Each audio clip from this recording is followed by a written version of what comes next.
अस्सलामु अलैकुम वरहमतुल्लाहि वबरकातुहू। आज का हमारा उन्वान है अदम इंतशार। अदम इंतशार कहते हैं शहवत का ना आना या इंतहाई कम आना। जब जिनसी हज़ अंदरूनी या बैरूनी तौर पर पैदा होता है तो अव्वल आसाब में लहर की किरणें या लहर सी दौड़ जाती है, जिससे उज़लात में तेज़ी पैदा होती है, तहरीक पैदा होती है, दिल का फेल तेज़ हो जाता है और अपनी शराइन के ज़रिए अज़ाए मखसूसा की तरफ खून रवाना करता है, जिसके साथ रूह और हरारत वहाँ पर बढ़ जाती है। जब उज़लात में तहरीक पैदा होती है तो रतूबात गुदत की तरफ रवाना हो जाती हैं और हरारत असाब की तरफ जाकर वहाँ तेज़ लहर दौड़ाती रहती है।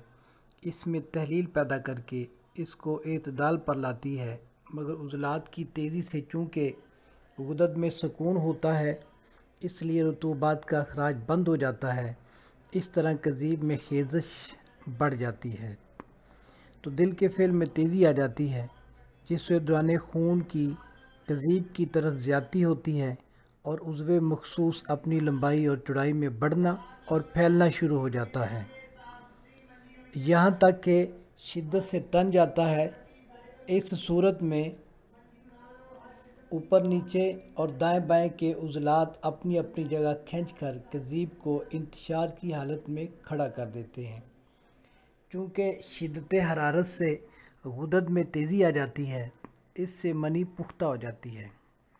जब मज़कूरा इंतशार की सूरत पैदा ना हो तो मुबाशरत की सलाहियत नहीं रहती और आहिस्ता आहिस्ता जमा की रग़बत नहीं रहती। ये था इसका तारफ़, इसकी माहियत, इसकी फ़लसफ़ी कि इंतशार है क्या और कैसे होता है। अब आते हैं अदम इंतशार। इंतशार का ख़त्म होना, इसके असबाब क्या हैं। जिनसी बेरारवी।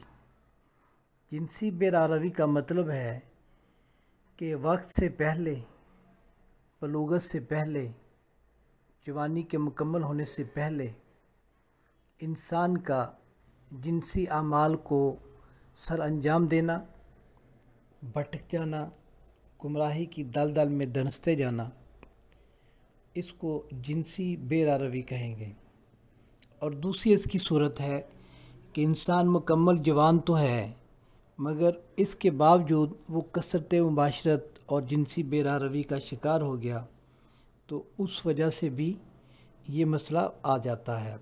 चलक जो है मुश्तनी, अगलाम, कसरत जमा, जरियान एहतलाम, रंज, मोटापा, शुगर, मनशियात का इस्तेमाल, ये सारी चीज़ें अदम इंतशार का सबब बनती हैं। और एक चीज़ अदम इंतशार का सबब ये भी बनती है कि इंसान मुबाशरत के अमल को किसी वजह से रोक दे। फ़र्ज़ करें बीवी की डेथ हो गई है या कोई ऐसा मसला बन गया है, कैदी हो गया है, कुछ सज़ा हो गई है, तो वो इस अमल को सर अंजाम नहीं दे पाया, तो तब भी इंतशार ख़त्म हो जाता है। बाकी असबाब में से एक सबब ये भी होता है। तो इसका जो इलाज है वो मस्कुलर टिश्यूज़ को मज़बूत करना होता है, उज़लात को मज़बूत करना होता है। इसके लिए एक सिंपल सा फार्मूला आपको बता रहा हूँ, वो है दालचीनी 100 ग्राम, राई सुरख 50 ग्राम, लौंग 50 ग्राम। ये सब चीज़ों को अच्छी तरह बारीक करके सफ़ू बना लें, ठीक है। तो 500 मिलीग्राम सुबह दोपहर शाम नीम गर्म दूध में देसी घी और शहद मिलाकर देने से फ़ायदा होता है।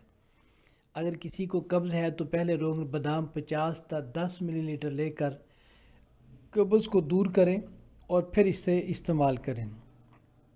अब आप सोच रहे होंगे कि ये बहुत बड़ा इशू और बहुत बड़ी परेशानी और ये इंसान की खुशियों को ख़त्म कर देना मर्ज़, और इसका जो इलाज है वो इंतहाई सस्ता आसान तरीन, ना कोई इसमें कुश्ते, ना कोई अंबर, ना कोई ज़ाफ़रान।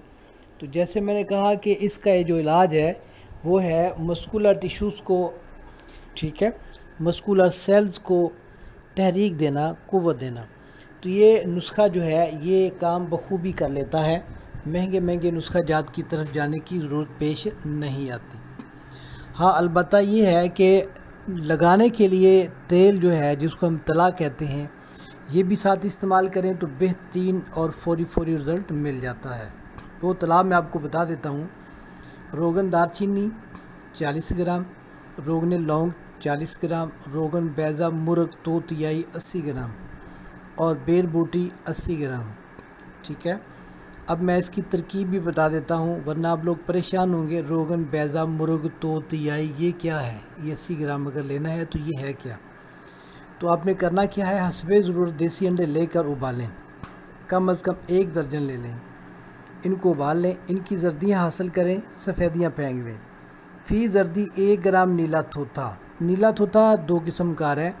एक है जो साइंस की लेबॉर्ट्री में जिस पे प्रैक्टिकल्स होती हैं, तजर्बे होते हैं, एक आम आता है। तो आपने वो नीला थोथा लेना है जो साइंसी लैब में प्रैक्टिकल में इस्तेमाल होता है। तो 1 ग्राम नीला थोथा फ़ी जर्दी, अगर 12 है तो 12 ग्राम या 10 ग्राम भी चल जाएगा नीला तोता शामिल कर दें और बाहम खर्ल करें इनकी जर्दियाँ और इनको खर्ल करें। इसका तरीकाकार ये रखें, नीले तोते को पहले अच्छी तरह बरी कर लें बिल्कुल सुरमे की तरह, और उसके बाद एक एक जर्दी डालते जाएं और खर्ल करते जाएं। फिर तवे पर डालकर जलाएं ताकि रोगन निकल आए। फिर बाकी रोगनियात मिला लें और एक एक बेर बूटी खर्ल करते जाएं हत्ता कि सब बेर बूटियाँ ख़त्म हो जाएं, यकजान हो जाएं। तो ये तैयार है। दिन में 1-2 बार लगाएं और ठंडी हवा से बचें। एक और चीज़ नोट कर लें, सही इंतशार बहाल करने के लिए मरीज़ का मैदा दुरुस्त करें, क्योंकि इसे जिस कदर शदीद भूख लगेगी इस कदर इंतशार सख्त और देर पा होगा। यह अटल हकीकत है कि पेट की भूख का जिनसी भूख के साथ गहरा ताल्लुक़ है। जिस आदमी का मैदा ख़राब है और इसे सही भूख नहीं लगती या वो खाने पर खाना खाए जाता है, मैदा को सही भूख लगने ही नहीं देता, तो इसका इंतशार हमेशा कम और नापायदार होगा, चाहे वो कितनी ही महंगी अद्वियात खा लें। अगर सही भूख लग रही है तो इसे किसी दवा की ज़रूरत नहीं। फिर भी इसकी तसल्ली के लिए ये जो मैंने सफ़ूफ़ आपको बताया है, सफ़ूफ़ मुकव्विबा 500 मिलीग्राम सुबह दोपहर शाम दें, या लौंग 3 अदद, दालचीनी 3 अदद का जुशांदा बनाकर इसी में शहद जो है डालकर पिलाएं तो ये ठीक हो जाएगा।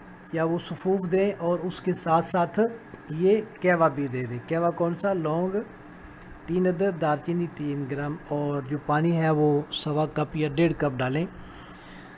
तो जब उबाला आएगा, उबलेगा, तो वो फिर तकरीबन 1 कप रह जाएगा और इसमें शहद डालकर इसी के साथ ये सफ़ूफ़ दे दें तो मसला हल हो जाएगा। अब आते हैं कि इंतशार जो है अगर ख़त्म हो गया था, इस कदर कमज़ोरी हो गई थी, तो एक ऐसा नुस्खा भी होना चाहिए कि इंतशार जो है वो हमेशा कायम रहे, मसला ये ना बने। और आपकी ख्वाहिश के मुताबिक बेहतरीन नुस्खा भी आपकी खिदमत में अर्ज़ है। लेकिन जो लोग ये नुस्खा ना बना सकें वो पहला नुस्खा इस्तेमाल करें। वह जी कस्तूरी 3 ग्राम, अंबर 5 ग्राम, ज़ाफ़रान 10 ग्राम, कुश्ता मरवारी 10 ग्राम, कुश्ता मरजान 10 ग्राम, लौंग 10 ग्राम, मगज़ जायफल 10 ग्राम, जावतरी 10 ग्राम, रेग माही 20 ग्राम, जौहर खुशिया 50 ग्राम। इन सब चीज़ों को अच्छी तरह बरी करके आप ऐसा करें कि 250 मिलीग्राम का कैप्सूल भर के रखें और सुबह शाम सिर्फ़ एक कैप्सूल खा लिया करें रोज़ाना। और मुस्तकिल शबाब के लिए हमेशा मरा दूध नीम गर्म 1 पाउच से दें। इसका फ़ायदा ये होगा कि अगर आप सुबह शाम ले रहे हैं या 24 घंटों में 1 कैप्सूल ले रहे हैं तो आपके जिस्म में आपकी मर्दाना क़ुव्वत में कमी नहीं आएगी और हमेशा के लिए आप इस मर्ज़ से छुटकारा हासिल पाएंगे। हाँ, उम्र और वक्त के तकाज़े हैं, उनको तो ना को रोक सका ना को रोक सकेगा, लेकिन ये है कि जब तक आप एक ख़ास उम्र में हैं तो इंशाअल्लाह ये अदम इंतशार, किल्लत इंतशार या कमी इंतशार जो है इससे आप दो चार नहीं होंगे, आप तंदुरुस्त और तवाना रहेंगे। ये एक साइंटिफिक और तिब्बी तहकीक के मुताबिक मैंने चीज़ें आपके सामने रखी हैं और ये सारी मस्कुलर टिश्यूज़ को और मसल को और उज़लात को ताकत देने वाली हैं। इधर उधर की इसमें कोई भी चीज़ नहीं है, ये साइंटिफिक है और इल्मी गुफ्तगू आपके सामने है। अल्लाह के फजल व करम से इंशाअल्लाह मेरी कोशिश यही होगी कि जो भी गुफ्तगू आपके सामने रखूं वो काफ़ी हद तक नाकाबिल चैलेंज और नाकाबिल तरदीद हो। अल्लाह हम सब का हामी नासिर हो। इस चैनल को सब्सक्राइब करके रखें ताकि मेरी आने वाली वीडियोज़ आप तक पहुँचती रहे। अल्लाह हाफिज़।